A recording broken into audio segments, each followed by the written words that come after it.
Hi everyone, today we move on to a new topic that is functions. Well, you may question why do we want to learn functions and why we plan so many lectures talking about functions.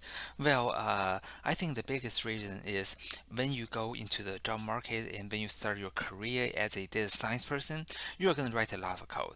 Probably not as much as software developers, for example, but still you're going to spend a lot of time writing code. Well, especially if you're contributing your code to a big project, and then you're going to face a problem. That is, as the size of this project grows bigger and bigger, and sometimes you may find the quality of the code is hard. It's really for us to control that, or when different people are contributing to the same code base, and you will find it's hard to manage who's doing what work has been done and what work has been done, but still we need some modification. And eventually, and the quality of the code will get drop really fast, and this project gets really ugly. And sometimes you will feel, okay, I just want to throw all the code away and let's start from the scratch, because maintaining a sloppy code is so painful, and well, that's quite common. Well, and that's exactly the reason that this program is taught by both statistician and computer science person. Well, from my point of view, I have to give you enough information about software engineering so that you understand how to make big projects, how do you collaborate with other people, and using functions is a very very important thing in the data science job. I won't say using function is the number one important thing in software engineering. However, based on the data science project I have seen, the code quality is a big problem, and that problem can most of them can be solved with the proper usage of the functions. Okay, so what are functions in Python? Well, a function, if you don't want to look into the function and see how it is defined, and then you can consider function as a little machine. You send the input and then you get the output. Well, this can be a function built in Python. This can be a function created by somebody else. Well, you only have to have the minimum information. That is, what is the input and then what is the output you can expect from this little machine, and that's it. Okay, and then in the real world projects, and usually you start to write the code, and then you start to worry about the code reusability. That is one of the common reasons that we have to create functions, because say you have written 10 20 lines of code to do one thing, so far so good, and later in this project you have to do the similar work again.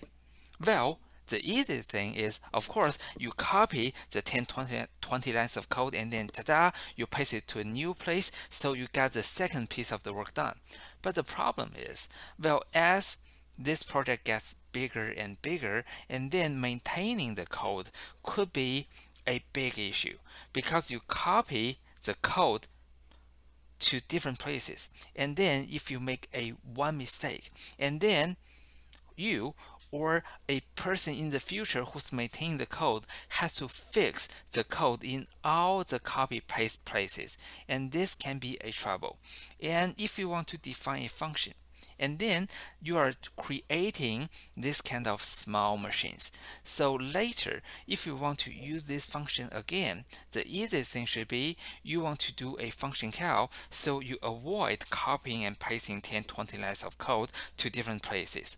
So well, if you organize your project well enough, and then eventually you will find your code base will be like a collection of functions, and followed by some function calls to get it done.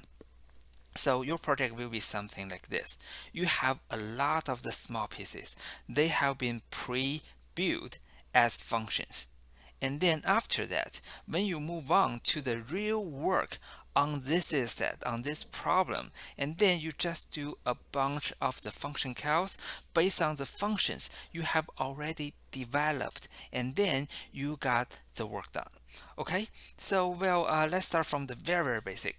And I believe for this part you have already learned the basic function. So even though I'm giving you in the file you have received, I'm giving you a lot of exercises. For both of them, I'm just gonna show my solution directly, and then when we are in a harder exercise, and then I will give you the time to do the exercises. Okay, and the first one, let's see the very basic definition of a function. So we have a function. So def is a keyword for defining functions, and then followed by the function name and then parentheses.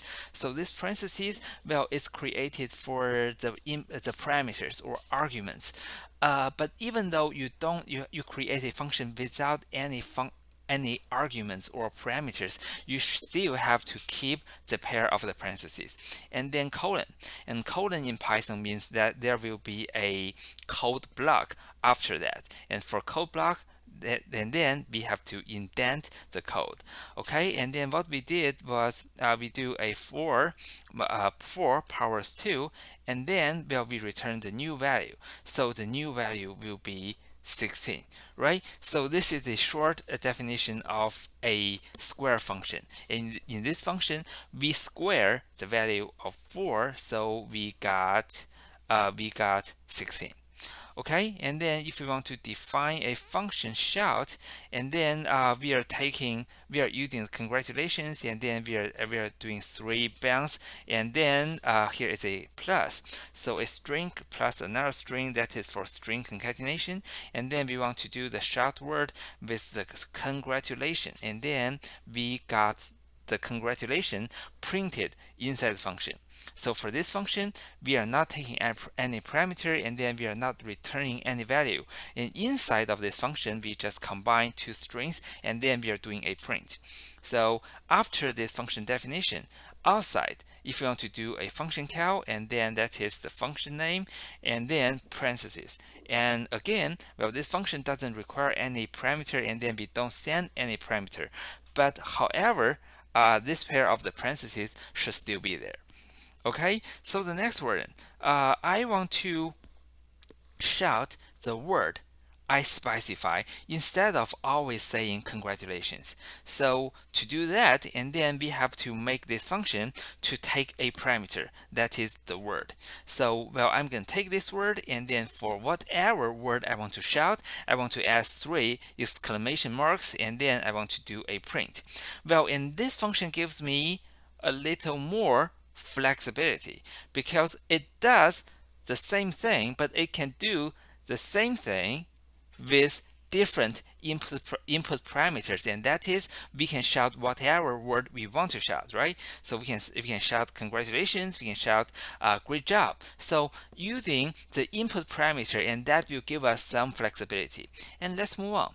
If we want to have even more flexibility, that is, I want to have the return values to the outside color of the function. So, for this part, it is still the same. However, I'm returning the shout word instead of printing that. So I'm doing a return value.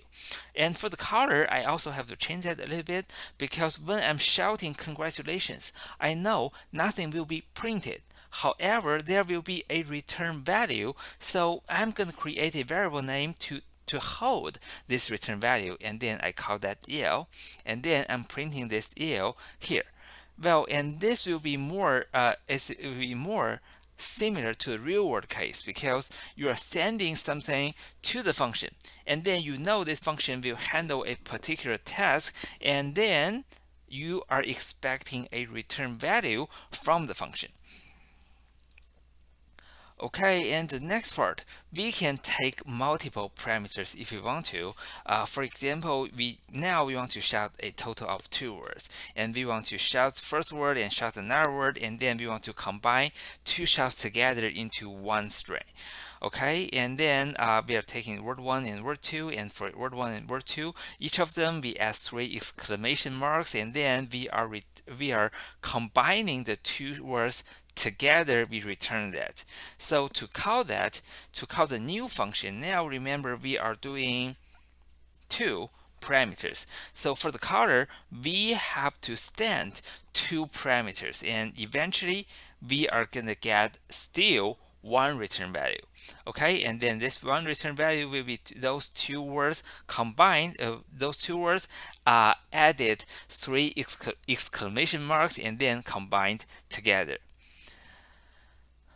Okay, and then, well, if we want to do something even fancier, well, just now for this version we are only returning one thing, one string, right? Well, in Python, Python is super flexible and we can return multiple items together from one function.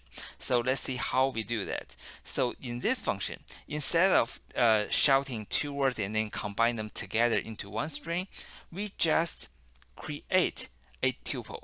So for this one, remember this is called a tuple or tuple because we are putting 2 values together separated by comma. So this is shout1 and shout2, 2 strings. We put them together separated by comma, and then we are returning the shout words as a tuple. So this is a way that we can return multiple items from a function.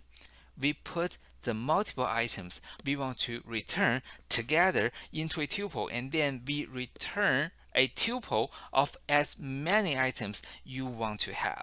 Okay, so this is a common trick that we can get multiple items returned from a function. And in the world of data science, you will see that. Okay, sometimes you don't really you find that some of the syntax looks weird because you're gonna get something like this. So from one function call, you send whatever parameters you want to send, and then we are using 2 or even more variable names to hold the return value.